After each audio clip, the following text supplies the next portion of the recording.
Assalamualaikum warahmatullahi wabarakatuh.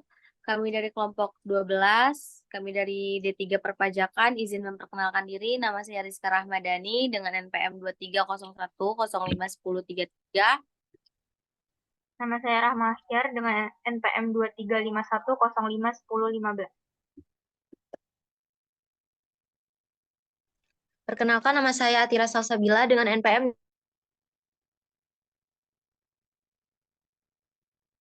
236105. Kami akan menjelaskan tentang materi atau kasus yang kami kaji, yaitu kasus PT Kaltim Primakul. PT Kaltim Primakul adalah perusahaan yang bergerak dalam bidang pertambangan dan pemasaran batu bara untuk pelanggan industri baik dari pasar ekspor maupun domestik. PT Kaltim Primakul didirikan pada tahun 1982 yang terletak di Sektar Sangatta, Kabupaten Kutai Timur, Provinsi Kalimantan Timur, Indonesia. Kronologi dari kasus ini adalah kurangnya transparansi dan efektivitas dalam pengelolaan program Corporate Social Responsibility atau CSR.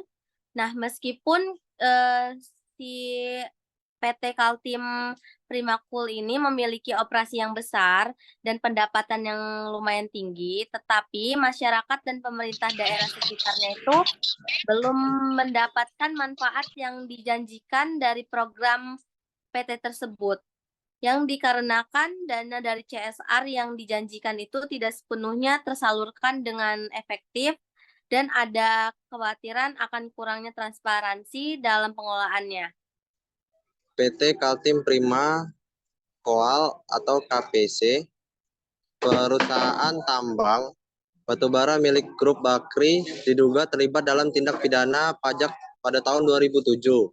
Gayus Tambunan, seorang fiskus, diduga menerima suap untuk menghentikan proses penyidikan terhadap KPC dan 2 perusahaan Grup Bakri lainnya.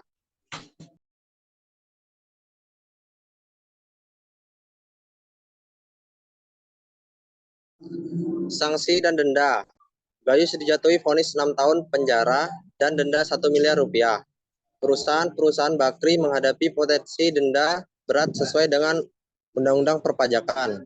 Kasus ini menunjukkan pelanggaran terhadap prinsip good corporate governance dan mengakibatkan keraguan investor dalam menanamkan modal pada perusahaan-perusahaan terkait. Prinsip etika yang dilanggar. 1. Ketidakjujuran dan manipulasi perusahaan menggunakan skema transaksi untuk menghindari pembayaran pajak yang seharusnya mereka bayar secara penuh, melalui manipulasi laporan pajak dan penjualan dengan harga rendah. 2. Ketidaktransparan informasi terkait transaksi pajak tidak disampaikan secara jujur dan transparan kepada otoritas pajak, serta manipulasi dilakukan dalam pelaporan keuangan. 3. Pelanggaran hukum. Terlibat dalam terkait penyuapan untuk menghentikan proses penyidikan oleh otoritas pajak merupakan pelanggaran hukum dan etika yang serius. 4. Kepentingan pribadi di atas kepentingan publik.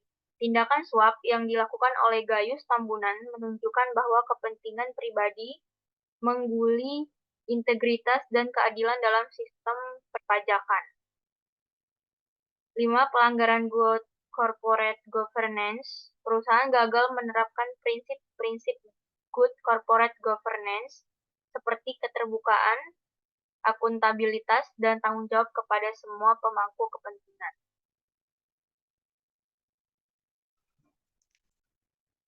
Solusi permasalahan. Yang pertama, jika permasalahan pemungutan pajak Bakri ini ingin dihentikan dan dapat diselesaikan dengan cepat, Grup Bakri harus membayar kewajiban 5 kali lipat dari total tunggakan atau 50% dari total hutangnya atau aset yang disita. Setelah melunasi tunggakan pajak tersebut, masih ada prosedur lain yang harus ditempuh oleh Bakri Group. Mereka harus mengajukan permohonan ke Menko, kemudian dan Kejaksaan Agung untuk memintaan penghentian penyidikan. Yang kedua, pemeriksaan pihak-pihak terkait dalam kasus ini, baik dari pihak Bakri maupun dari pihak Dirjen Pajak. Yang ketiga, memperketat sistem pengadilan dan controlling di lingkungan Dirjen Pajak dalam masalah perpajakan.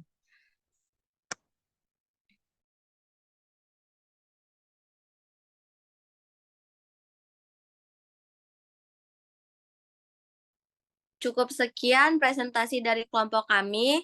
Maaf jika ada kekurangan serta kesalahan. Kami tutup. Wabillahi taufiq wal hidayah. Wassalamualaikum warahmatullahi wabarakatuh.